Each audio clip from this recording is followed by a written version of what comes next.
بسم اللہ الرحمن الرحیم، السلام علیکم، ہیلو پاکستان۔ میں آج آپ کو کچھ امپورٹنٹ چیزوں کی طرف توجہ دلوانا چاہتا ہوں۔ ان میں سے سب سے امپورٹنٹ چیز ہے جو ملک میں ایک مہنگائی کا طوفان بدتمیزی چل رہا ہے۔ آج کی ڈیٹ میں جو ڈالر ہے اور پیٹرول کا پرائس ہے وہ 300 روپے کراس کر گیا ہے، اور ڈالر کا بینک ریٹ جو ہے وہ 305 پلس ہے، اور جو اوپن مارکیٹ میں ڈالر ہے وہ لوگ یہ کہہ رہے ہیں کہ وہ اس سے یعنی بہت زیادہ اوپر ہے، اور 350 کے اوپر بھی اویلیبل نہیں ہے۔ ہمارے کوئی دوست، ان کے کوئی بچوں کا تھا ایجوکیشن کا، انہوں نے کوشش کی کہ کچھ ڈالر جا کے مارکیٹ میں سیل کریں، تو ان کو کہا گیا کہ یہ پرانے ڈالر ہیں، یہ ہم نہیں لیں گے۔ اور پھر وہ بینک میں گئے، انہوں نے کہا پرانے ڈالر ہیں اور ہم نہیں لیں گے۔ وہ ڈالرز جو ہیں وہ federal bank of U S A نے کوئی کسی جگہ پہ بھی نہیں کہا ہوا کہ یہ پرانا ڈالر ہم نہیں لیتے، یہ پرانا پاؤنڈ نہیں لیتے، تو وہاں کے ان کے بینکس بھی اور باقی جگہ بھی وہ ایکسیپٹ کیے جاتے ہیں۔ لیکن پاکستان میں ایک عجیب ماحول ہو گیا کہ ہر چیز اسمگل ہو رہی ہے، اور اس کا نتیجہ یہ ہے کہ جو ایشیا کے اندر پاکستان سب سے مہنگے جو جہاں پرائس ہائیک ہے وہ اس کا چوتھا ملک بن گیا، اور سری لنکا سے ہماری کرنسی خراب ہو چکی ہے۔ ہم سری لنکا سے کرنسی کی ویلیویشن کے اعتبار سے اور ویزاوی ڈالر ہم نیچے جا چکے ہیں۔ اس کے ساتھ ہی میں آپ کو یہ بتاؤں کہ سب سے کم مہنگائی اس وقت افغانستان کے اندر ہے، بلکہ وہ مائنس کوئی 6.9 ہے۔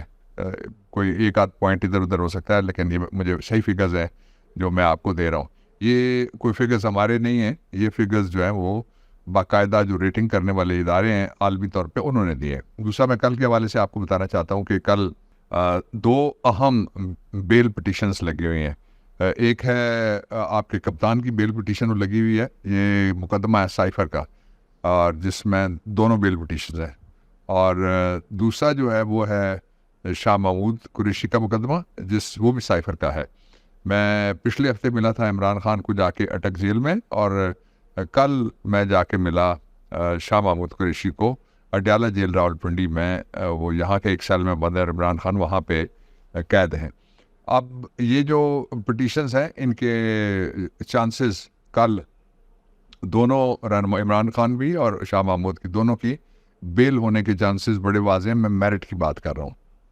میرٹ کے اوپر اگر آپ دیکھیں تو میں آپ کو 3 موٹے پوائنٹ جو ایف آئی آر میں نے پڑھی ہے اور جو ریکارڈ میں نے پڑھا ہے اس کی روشنی میں آپ کے سامنے رکھتا ہوں۔ پہلا موٹا پوائنٹ یہ ہے، موٹا پوائنٹ سے مراد یہ ہے کہ جو مین پوائنٹس ہیں اور کی پوائنٹس ہیں وہ میں آپ سے شیئر کرتا ہوں، تاکہ آپ کو جو لوگ جاننا چاہتے ہیں ان کی تسکین ہو سکے، اور جو لوگ سمجھنا چاہتے ہیں ان کی بھی سمجھ میں آ جائے۔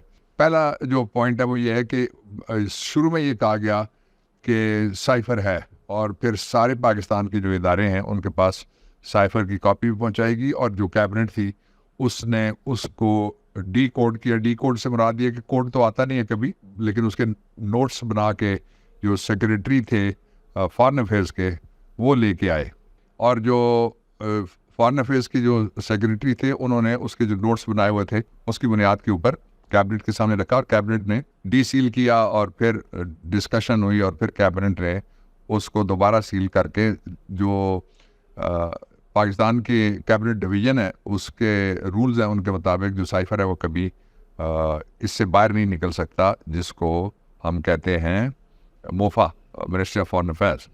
ایک دوسرا یہ کہ اس کے بعد جو سب سے بڑی سیکیورٹی کی جو کونسل ہے پاکستان کی، اس میں اس سائفر کی ڈسکشن ہوئی اور ڈیمارچ کیا گیا امریکہ کو کہ آپ نے مداخلت کی ہے۔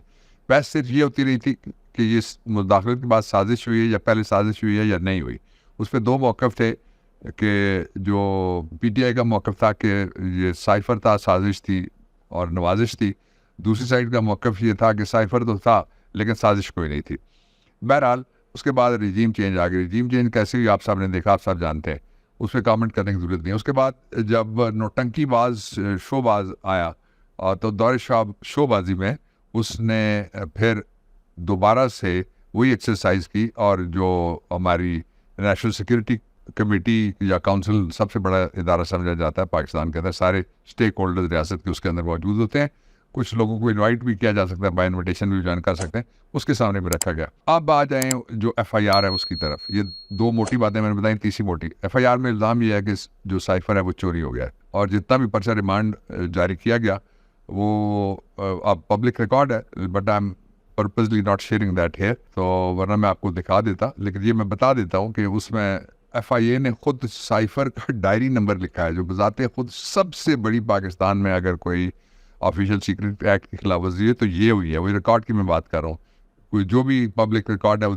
جا کے دیکھنا چاہے وہ دیکھ لے. ایک دوسرا یہ ہوا کہ ان کا کہنا یہ ہے کہ سائفر چوری ہو گیا، اور چوری کرنے کے لیے جو برآمدگی وہ کرنا چاہتے تھے شاہ محمود قریشی صاحب سے، ان کا ریمانڈ اسی گراؤنڈ کے اوپر لیتے رہے. پھر میں جب آیا کیس میں تو وہ ریمانڈ جو تھا وہ ایک دن کے وقفے کے ساتھ ٹرمینیٹ ہو گیا. پہلے دن میں نے آرگیومنٹ کی اور اگلے دن جج صاحب نے بات ہی نہیں مانی ان کی اور کہا کہ پچھلا جو میں نے آرڈر لکھا ہوا ہے وہ کلیئر تھا، اور انہی آرگیومنٹس کے اوپر وہ ریلائی کر کے ریمانڈ ختم کر دیا گیا. اس سے اگلے دن جا کے میں شاہ محمود کو کورٹ کی اجازت سے پھر ملا اڈیالہ جیل راولپنڈی کے اندر. اب جو سب سے موٹی بات ہے وہ یہ ہے کہ سائفر 2 کیبنٹس کے سامنے اور 2 دفعہ کمیٹیز کے سامنے رکھا گیا، جو نیشنل سیکورٹی کاؤنسل ہے اس کے سامنے رکھا گیا. ایک عمران کے دور میں، عمران خان کی گورنمنٹ جانے کے بعد نوٹنکی باز شوبازی راج جب آیا تو اس دور میں پھر دوبارہ یہ ایکسرسائز کی گئی. اور دوسرے دور میں یہ بھی ساتھ کیا گیا کہ اسد وجید صاحب جو امبیسڈر تھے ان کو بھی بلایا گیا اور ان سے بھی تصدیق کروائی گئی اس کی کہ یہ واقعی